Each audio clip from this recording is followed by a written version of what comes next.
ସେହି ରକ୍ତ। କିନ୍ତୁ ମୁଁ ତୁମମାନଙ୍କୁ କହୁଅଛି, ଯେଉଁଦିନ ମୁଁ ଆପଣା ପିତାଙ୍କ ରାଜ୍ୟରେ ତୁମମାନଙ୍କ ସହିତ ନୂଆ କରି ଦ୍ରାକ୍ଷା ଫଳର ରସ ପାନ କରିବି, ସେହିଦିନ ପର୍ଯ୍ୟନ୍ତ ଆଜିଠାରୁ ଏହା କେବେ ହିଁ ପାନ କରିବି ନାହିଁ। ହାଲେଲୁୟା। ଆଉ ଗୋଟେ ବାକ୍ୟ ପଢ ସେଇ ପ୍ରକାର ସେଇ 26 ତାର 45 ପଦ। ପରେ ସେ ଶିଷ୍ୟମାନଙ୍କ ନିକଟକୁ ଆସି ସେମାନଙ୍କୁ କହିଲେ, ଅଳ୍ପ କ୍ଷଣ ଶୟନ କରି ବିଶ୍ରାମ କର। ଦେଖ, ସେହି ସମୟ ସନ୍ନିକଟ ହେଲାଣି। ପୁଣି ମନୁଷ୍ୟ ପୁତ୍ର ପାପୀମାନଙ୍କ ହସ୍ତରେ ସମର୍ପିତ ହେଉଅଛନ୍ତି। ହାଲେଲୁୟା। ସେଇ ପ୍ରକାର 41 ପରୀକ୍ଷାରେ ଯେପରି ନ ପଡ, ଏଥିପାଇଁ ଜାଗି ରହି ପ୍ରାର୍ଥନା କର। ଆତ୍ମା ଇଚ୍ଛକ ସତ୍ୟ, ମାତ୍ର ଶରୀର ଦୁର୍ବଳ। ହାଲେଲୁୟା। ମୋ ପ୍ରିୟ ଲୋକମାନେ, ଏ ବାକ୍ୟ ଆପଣମାନଙ୍କୁ କହିବାର ଭାବ କ'ଣ କହିଲେ, ପ୍ରଭୁ ଯୀଶୁ ଖ୍ରୀଷ୍ଟ ଶେଷ ଥରକ ପାଇଁ ତାଙ୍କ ଜୀବନରେ ତାଙ୍କ ଜୀବନରେ ଶେଷ ସମୟ ସେଇ ରାତ୍ରିରେ ଶତ୍ରୁ ହସ୍ତରେ ସମର୍ପିତ ହେବା ପାଇଁ, ପାପୀମାନଙ୍କ ହସ୍ତରେ ସମର୍ପିତ ହେବା ପାଇଁ ଯାଉଅଛନ୍ତି। ହାଲେଲୁୟା। ସେ ଯେତେବେଳେ ପାପୀମାନଙ୍କ ହସ୍ତରେ ସମର୍ପିତ ହେବାକୁ ଯାଉଥିଲେ, ସେଇ ରାତ୍ରିରେ ସେ ଗେଥସେମନି ବଗିଚାରେ 3 ଥର ପ୍ରାର୍ଥନା କରୁଥିଲେ। ହାଲେଲୁୟା। ସେ 3 ଥର ମଧ୍ୟ ଗୋଟିଏ ପ୍ରକାର ପ୍ରାର୍ଥନା କଲେ, ଏଇ ପାତ୍ର ମୋ ଠାରୁ ଦୂର କର ବୋଲି ପ୍ରାର୍ଥନା କରିବା ସମୟରେ, ପ୍ରଭୁ ମୋର ଇଚ୍ଛା ନାହିଁ, ମାତ୍ର ତମର ଇଚ୍ଛା ହଉ ବୋଲି କହିଲେ। ହାଲେଲୁୟା। ତା କିଛି ସମୟ ପରେ ଯେ କି ଇସ୍କାରିଓତ ଜିହୁଦା ପ୍ରଭୁ ଯୀଶୁ ଖ୍ରୀଷ୍ଟଙ୍କୁ 30 ଗୋଟି ମୁଦ୍ରା ନିମନ୍ତେ 30 ଗୋଟି ମୁଦ୍ରା ପାଇଁ ପ୍ରଭୁ ଯୀଶୁ ଖ୍ରୀଷ୍ଟଙ୍କୁ ବିକିଦେଲା। ସେ ସମୟରେ ନାହିଁ, ଶତ୍ରୁମାନଙ୍କ ସହିତ ହାତ ମିଳାଇ ପ୍ରଭୁ ଯୀଶୁ ଖ୍ରୀଷ୍ଟଙ୍କୁ ଧରାଇ ଦେବା ନିମନ୍ତେ ସେ ଚାଲ କରିବା ପାଇଁ ପଡ଼ିଲା। ସେଇ ରାତ୍ରିରେ ପିତରଙ୍କୁ କହିଲେ, ଅଳ୍ପ ସମୟ ମୋ ସହିତ ଜାଗି ରହିପାରିଲ ନାହିଁ?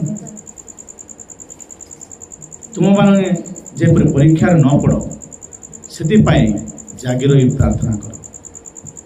ଆତ୍ମା ଇଚ୍ଛୁକ ସତ, କିନ୍ତୁ ଶରୀର ଦୁର୍ବଳ। ଏହା ମୁଁ ଜାଣୁଛି, ତୁମମାନଙ୍କର ଶରୀର ଦୁର୍ବଳ, ତୁମର ଆଖି ମାଡ଼ି ପଡ଼ୁଛି ନିଦ ପାଇଁ। ଦେଖନ୍ତୁ ମୋର ପ୍ରିୟ ଲୋକମାନେ, ସେଇଦିନ ଏକ ବଡ଼ ଭୟଙ୍କର ଦିନ ଥିଲା। ତ୍ରାଣକର୍ତ୍ତା ଶତ୍ରୁ ହସ୍ତରେ, ପାପୀମାନଙ୍କ ହସ୍ତରେ ସମର୍ପିତ ହେବା ରାତ୍ରି।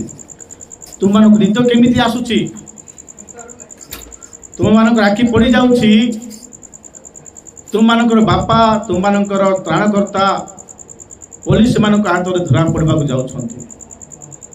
ମନେ କରନ୍ତୁ, ତୁମ ଘରେ ଯଦି କାହାର ଦେହ ଅସୁସ୍ଥ ଅଛି, ସେ ରାତିରେ ସେ ବହୁତ ଛୋଟପଟ ହେଇଯାଉଛି, ତୁମମାନେ ଶୋଇପାରିବ କି? ତୁମମାନଙ୍କୁ ନିଦ ଆସିବ କି? ନାହିଁ। ହେଲେ ଶିଶୁମାନଙ୍କ ଆଖି ପଡ଼ି ଯାଉଥିଲା। ପ୍ରଭୁଙ୍କୁ କ'ଣ ହବ ସେ ବିଷୟ ସେମାନେ ଜାଣିପାରୁନଥିଲେ। ସେଥିପାଇଁ ତୃତୀୟ ଥର ପ୍ରଭୁ ଆସି କହିଲେ, ଅଳ୍ପ ସମୟ ବିଶ୍ରାମ କର, ଅଳ୍ପ ସମୟ ବିଶ୍ରାମ କର, ସମୟ ସନ୍ନିକଟ। ମଣିଷ ପୁତ୍ର ପାପୀମାନଙ୍କ ହସ୍ତରେ ସମର୍ପିତ ହେବାକୁ ଯାଉଅଛନ୍ତି। ହାଲେଲୁୟା। ଏବେ ବିଶ୍ରାମ କର।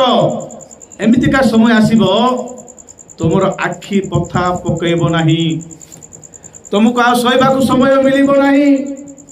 ଶୋଉଛ, ଦେଖ, ଶୋଇବାକୁ ସମୟ ମିଳିବ ନାହିଁ। ଏବେ ଟିକେ ବିଶ୍ରାମ କର, ଟିକେ ବିଶ୍ରାମ କର। ଇଏ ଟିକେ ବିଶ୍ରାମ ପରେ ତୁମକୁ ଆଉ ଶୋଇବାକୁ ସମୟ। ତୁମର ଆଖିରେ ଲୁହ ଗଳୁଥିବ।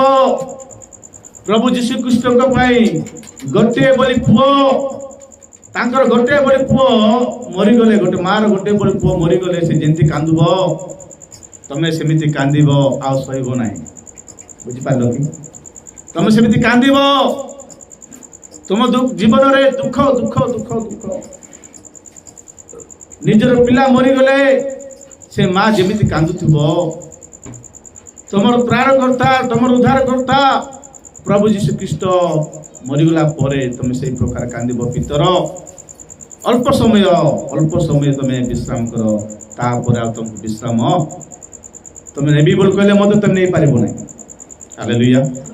ସେଥିପାଇଁ ସେଦିନ ରାତିରେ ପ୍ରଭୁ ଯୀଶୁ ଗୋଟେ କଥା କହିଲେ, ଦେଖନ୍ତୁ ଆମମାନେ ଭାତ ମାଂସ ଡାଲି ଭଲ ଭଲ ଭଜା ଖାଉଛୁ, ସବୁଦିନ ଖାଉଛୁ ନା ନାହିଁ?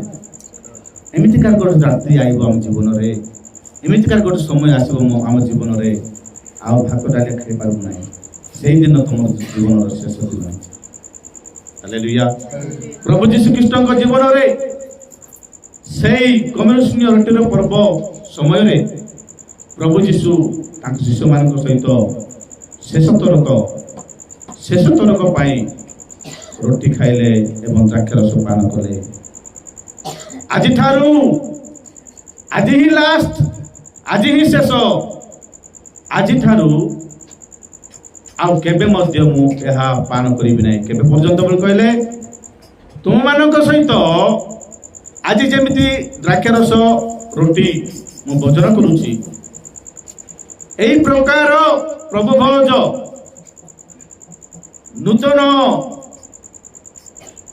ଭାବରେ ମୋ ରାଜ୍ୟରେ ତୁମମାନଙ୍କ ସହିତ ଭୋଜନ କରିବା ପର୍ଯ୍ୟନ୍ତ ଆଜିଠାରୁ ଆଉ କେବେ ମଧ୍ୟ ମୁଁ ଭୋଜନ କରିବି ନାହିଁ। କଣ କହୁଛନ୍ତି କି ପ୍ରଭୁ ବୋଲି ଭାବୁଛନ୍ତି ସେମାନେ। ହାଲେଲୁୟା। ଆଜିଠାରୁ ଆଉ କେବେ ବି ଭୋଜନ କରିବି ନାହିଁ ବୋଲେ ଆଜି ହିଁ ମୋର ଶେଷ। ଆଜି ହିଁ ଶେଷ, ୟା ପରେ ତମେ କରିବ। ଆଜି କରୁଛୁ ନା ଆମେ? ତମେ କରିବ।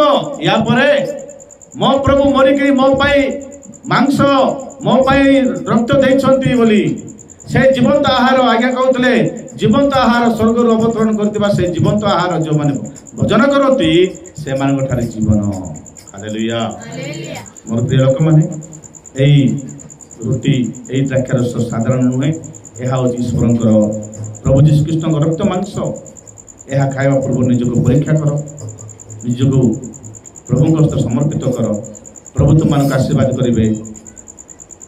ସେଇ 1000 ବର୍ଷ ଶାନ୍ତି ରାଜ୍ୟ ସମୟରେ ପ୍ରଭୁ ଯୀଶୁ ଆମମାନଙ୍କ ସହିତ ନୂତନ ଭାବରେ ଏଇ ଦ୍ରାକ୍ଷାରସ ଏଇ ରୁଟି ପୁନର୍ବାର ଖାଇବେ। ସେ ସମୟ ଆସିବା ପାଇଁ ପ୍ରାର୍ଥନା କର। ପ୍ରଭୁ ପଠିତ ବାକ୍ୟ ଦେଇ ଏଇ ସନ୍ତାନ ବାକ୍ୟ ଦେଇ ପ୍ରଭୁ ଆମମାନଙ୍କୁ ଆଶୀର୍ବାଦ କରନ୍ତୁ। ଆମେ ପ୍ରାର୍ଥନା କରିବା। Thank you Jesus. ପ୍ରାର୍ଥନା କରିବା। ବାହାରେ ଯେଉଁମାନେ ଅଛନ୍ତି, ପ୍ରଭୁଙ୍କୁ ଭୟ କରିବା ଲୋକମାନେ ବାହାରେ ଯେଉଁମାନେ ଅଛନ୍ତି, ଶେଷ ଆଶୀର୍ବାଦ ଗ୍ରହଣ କରିବା ନିମନ୍ତେ ଆସ। ପ୍ରଭୁ ଭୋଜ ଖାଇବା ଲୋକମାନେ ଆଣ୍ଠାଅ, ନିଜ ନିଜକୁ ପ୍ରଭୁଙ୍କ ସହ ସମର୍ପିତ ହୁଅ।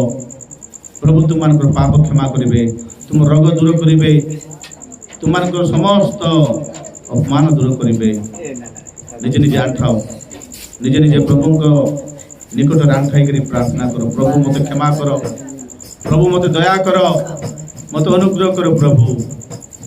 ପ୍ରଭୁ ମୋ ସହିତ ପ୍ରଭୁ ତୁମ ନୂତନ ଭାବରେ ପୁନର୍ବାର ପ୍ରଭୁ ମୋ ସହିତ ତୁମେ ଦ୍ରାକ୍ଷାରସ ରୁଟି ଭୋଜନ କରିବାକୁ ପ୍ରଭୁ ସେହି ପ୍ରକାର ସୁଯୋଗ ମୋତେ ଦିଅ।